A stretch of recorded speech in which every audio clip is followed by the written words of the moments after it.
Meet Parker Kane, the beatboxing sensation whose McDonald's video went viral, skyrocketing him to fame with more than 1 billion video views. Can you even imagine having a video with 1 billion video views?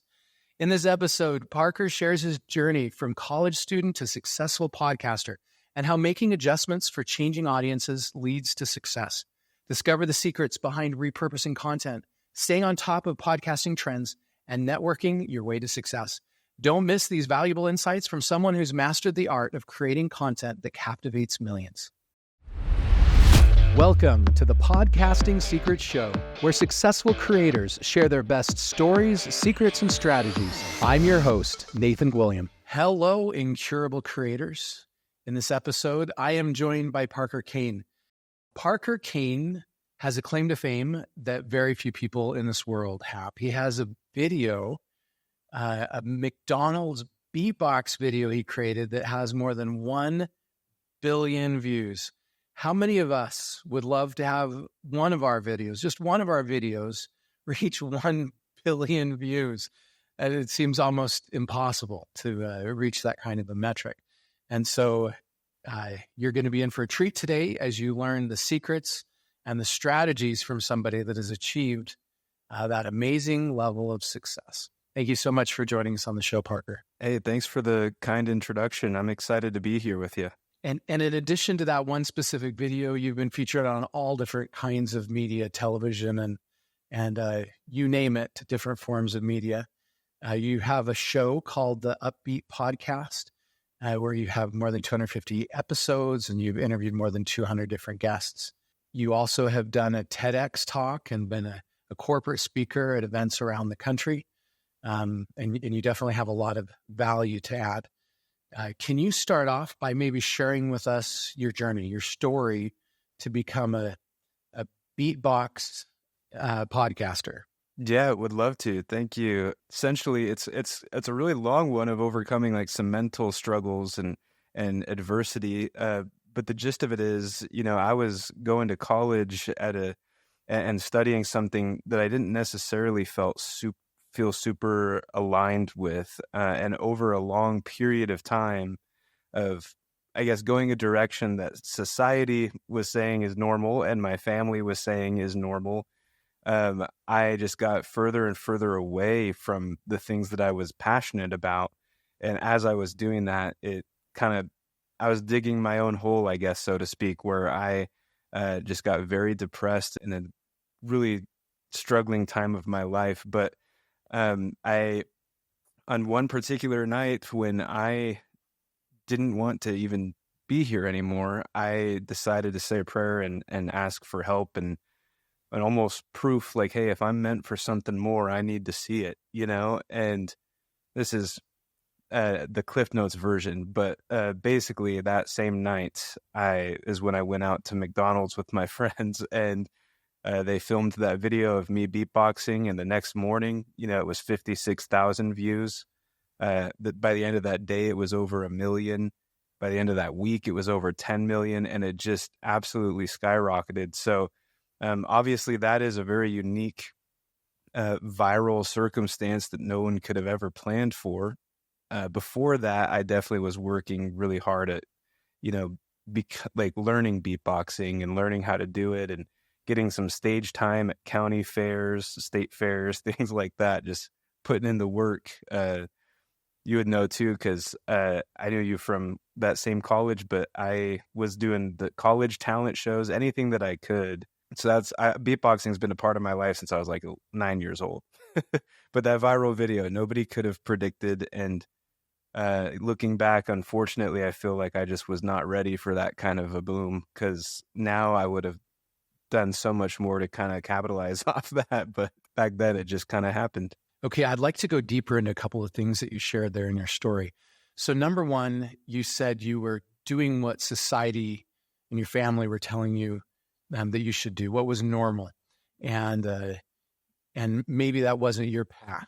Tell me what you thought you should be doing, and then tell me what the path was that you found for yourself. I had been working for a long time on this idea of going to nursing school and becoming a nurse anesthetist.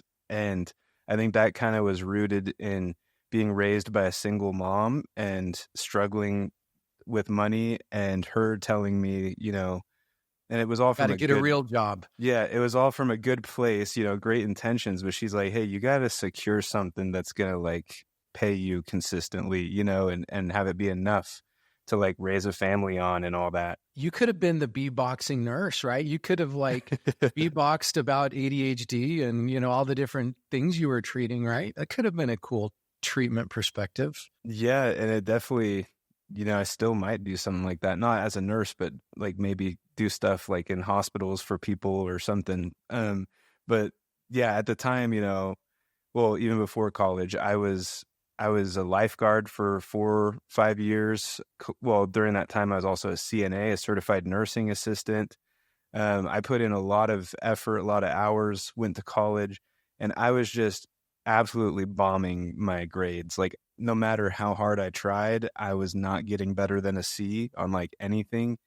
And odds are I probably wasn't even going to get into the nursing school. But and this was at that time where I was very depressed too, and just overwhelmed with life and balancing everything and not knowing necessarily where to go next. But it just kind of dawned on me, it'd been a long time since I had looked at beatboxing. I went a long time without really taking my passions and things like that seriously. And the viral video kind of pushed me into, so I changed majors after that to communication, and went in for social media marketing and advertising. And I didn't study this, but after college, I got into a lot of radio and broadcast work. And after that viral video, I thought, initially I'd be like a YouTuber, but then what happened is I started getting booked at events to speak and share, motivational stories, and then share about my beatboxing and beatboxing for places. And so that kind of, I don't know, it catapulted me into a speaking career too, and performance. And through all that is where I ultimately found out I liked meeting all of those people and learning their stories. I felt kind of like I had a VIP access to like speakers that I wouldn't normally meet in college, So now do corporations hire you? You did the McDonald's beatbox. Does Taco Bell hire you to do a beatbox for about the Crunchwrap Supreme or something like that? No one has ever reached out for that, but I've thought of actually here recently, because I've been a lot more active on platforms like TikTok, and here recently I was thinking about maybe doing some more videos with different cups just to see if anything else takes off, but never done another commercial like that. It's been more just focused on sharing the story and then doing other kinds of beatboxing without the fast food cup. I bet you with the success that you had for the McDonald's one, I bet a lot of other companies would hire you to do a beatbox video for them and their company. That would be awesome. Okay, so you talked about this success, this wild success that you had with McDonald's, and if you had it to do over again, you do differently. Tell us a little bit more about the specifics there. What did you do, and what would you do differently if you had it to do over again? Yeah, I think what I did do that I'm pretty proud of is, even though it was scary and even though I was really overwhelmed, I tried to say yes to everything. So I said yes to birthday party beatboxes. I said yes to, wedding reception beatboxes, Christmas work party beatboxes, and everything from that all the way up to, really big events in Los Angeles and Orlando with big creators and entrepreneurs like Shark Tank's Damon John. And I've been very privileged in that regard, but I said yes to everything, regardless of how it paid. And I think it just kind of took a toll on me, but at the same time, it really boosted me out there. And I tried to ride the wave as big and as long as I could. And so I'm proud of that. But what I know now that I didn't know then is more of like how important it is to have a niche, to have a business, to have a what's next offer, to have consistent content aligned with all that. Like, those are things that I've been trying to work on to this point. But when that video went viral, I wasn't prepared for any of that. Okay, so let's go into the consistent content a little bit. And you You've talked to me a little bit before this interview about repurposing content. Tell me a little bit of your secrets and strategies related to repurposing content and how that can help us to be consistent. Yeah. So I like to think of it being podcasting specifically as like the mothership of content. So if you've got a podcast, regardless of what your niche or your career is, right? If you've got a podcast that you make time for like once a week, 30 minutes a week to sit down and record, whether with you or a co-host or someone, you have enough content to then break down into everything else that you do. So whether that be Instagram Reels and or newsletters, videos, blogs for your website, YouTube, if you're really trying to rank on Google and with SEO and all that, especially now with Google's new AI crawlers and stuff, one of the best ways to do it is by working with YouTube and Google and having video content that is new frequently rather than ChatGPT and rather than, the same page that you've had on your website forever. It's a good way to continuously update stuff. So that's even outside of social media, is just taking care of your websites. Okay, so regularly posting new content, helping us to build consistency, helping us to build following, helping us with our search engine freshness. What are the most important secrets or tips that you would give to help someone be successful in repurposing their content? I would say, and this is kind of something I've covered in talking about like trends, things that are kind of taking off right now, but unfortunately, and it makes it harder, but quality is like one of those big trends. It used to be that you could just post a Zoom call as it is, and now that doesn't work as much. And you don't want to overproduce things either. I see a lot of that where people really overproduce, but you do want it to be quality. You want a good video, you want a good lighting, even if it's just sitting in front of your window at home. You want a good microphone, and there's a lot of good budget options out there too. You don't have to spend a lot of money, but you do want to focus on quality. So that's one of the big ones. And then another really big one is capturing attention fast. We live in a world where, everybody's scrolling on to the next thing. And if you don't capture the viewer like right then, in a second, in 2 or 3 seconds, then they're going to keep scrolling. So it's about finding the right hooks and making putting some solid time into how that very first part of your video will snag someone. What specific tips can you give us on creating those hooks? How does someone create a great hook for their show or find their great hook? What I like to do is find the best part. Like if I'm talking specifically with podcast episodes, right? I try to find like the best part, or as I'm editing, because I edit my own podcast. So as I'm editing, I'll be paying attention with a notepad for time to mark down time markers. And I just kind of make a note anytime something super profound was said that I'm like, ooh, if I saw that, I would want to watch this. So I make note of those things, and then I go and clip those things and try to find which one kind of has the most visual appeal to, not just what the guest or what I was saying. So visual appeal, words, like what are they saying that's profound? And then with the editing, I do like to add some kind of effect right at the beginning, whether it's a zoom in or a pan where it just swipes to the left really fast, or where it shakes, or there's a glitch or something, as some kind of an effect that just is attention grabbing. And people are like, whoa, what's this? And they don't, people don't realize that they like that, but they do. That's right. Something that makes it stand out, differentiate it. Okay. You talked about trends and maybe one of the trends that you've seen recently. What are some of the other biggest trends that you're seeing in podcasting right now? Yeah. So I mentioned quality and then keeping attention. So those are two of the biggest ones. Another one that I really think is huge is going live more. I've seen a lot more people going live on TikTok, but I also really like the idea of, I say idea because I haven't done this yet. This is something I want to work on now.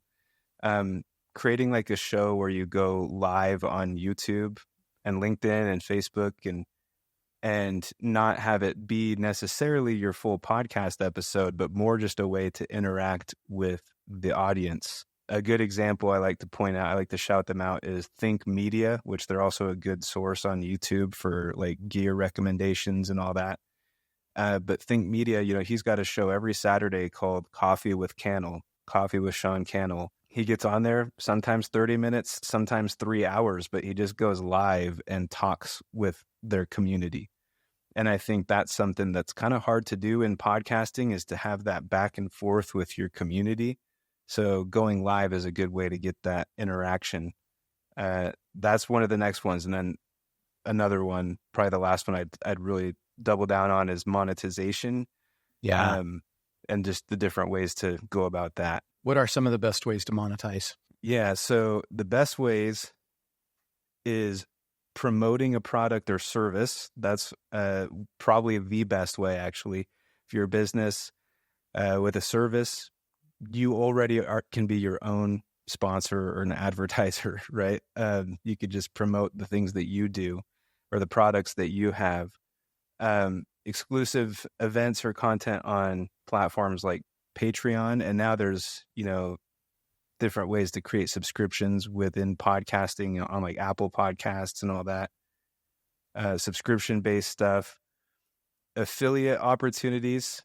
Like I just mentioned, Sean Cannell with Think Media, a big thing they do is gear recommendations and all that. And every time someone watches their video and buys that product, they get commission. There's crowdfunding options, social media creator options, all platforms, but TikTok I feel like is the best. It's the easiest to entry to get approved for creator programs, where literally you just get paid for the views that happen on your social media.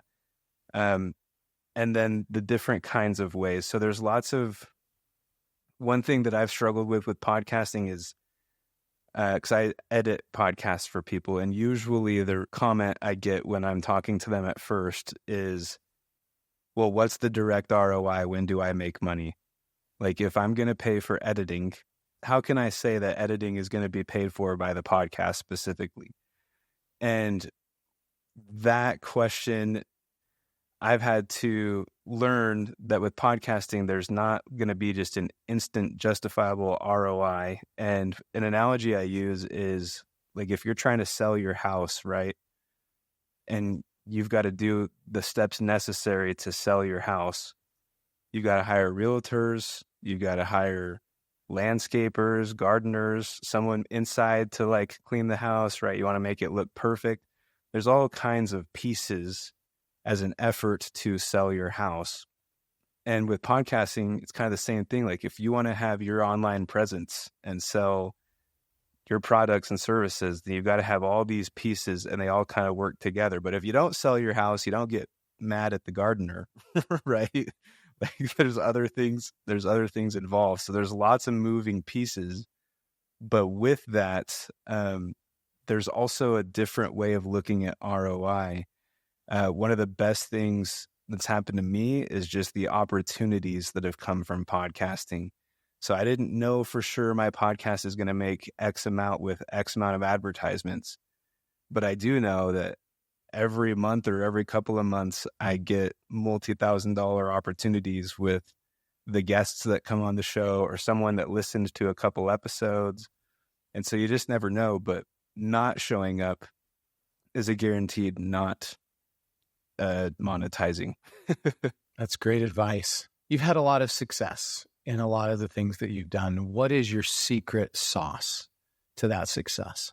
I would say, and I just kind of touched on it there with the opportunities, but I would say networking 100%.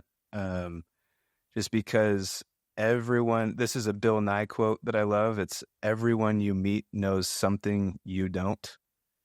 And if you take that mindset and just talk to people like, hey, they know a lot of things that I don't know, and you're curious and you learn from them, you hear their stories, you learn what they're up to. And then when it's right, you mention how maybe you could help them or how you'd like to help them, then, usually you help each other and you find a win-win for everybody. And big opportunities can come from that. So just networking and not being afraid to network too when the world would tell you it's crazy. Someone I've had on my podcast is David Meltzer. He's a pretty big name in like the entrepreneurial motivational space. And people have messaged me on Instagram saying, "Oh my gosh, how did you get David Meltzer on your podcast?" I just said, I sent him a message on Instagram. Like, if you see someone online that you like and you'd be interested in working with, shoot them a message, and maybe they don't answer, maybe they say no, but also maybe they say yes. And it's kind of that same concept. If you don't show up, it's a guaranteed no. But if you do, and if you do to 100 people a week, then inevitably there's going to be some really cool stories that come from that. Yeah. So you've talked about specific networking strategies like reaching out on LinkedIn.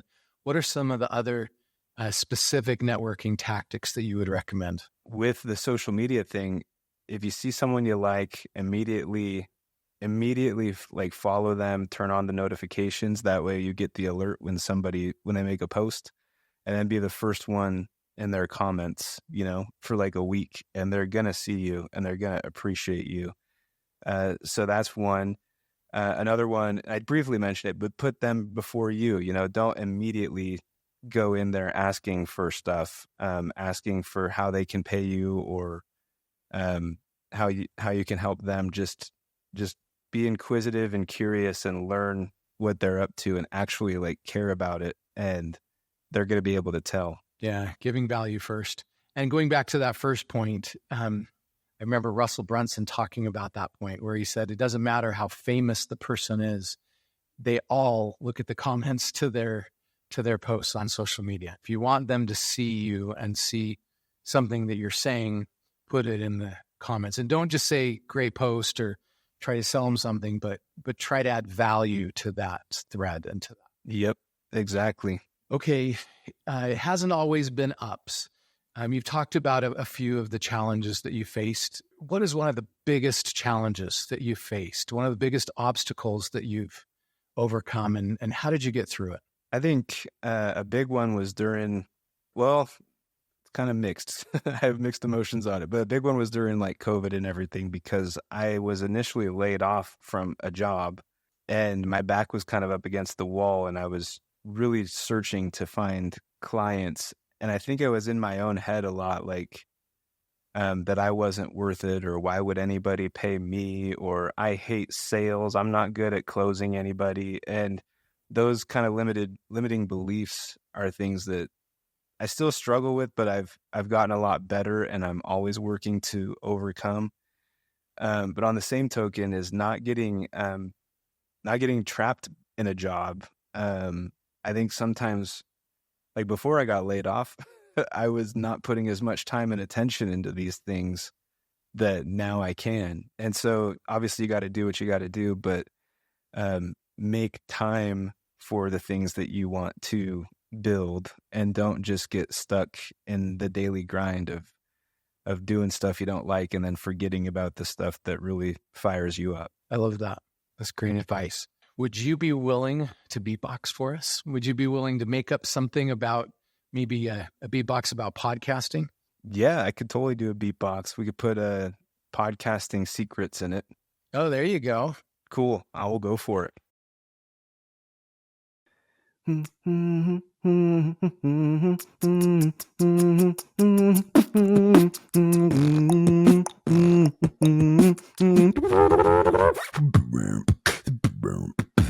Yo, psh, psh.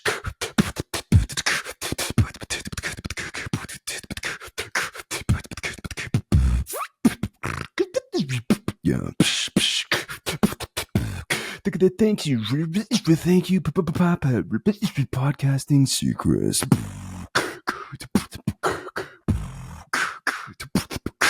Podcasting secrets. I love it. Thank you so you much for sharing that. Of course. How did you learn and develop that beatboxing skill?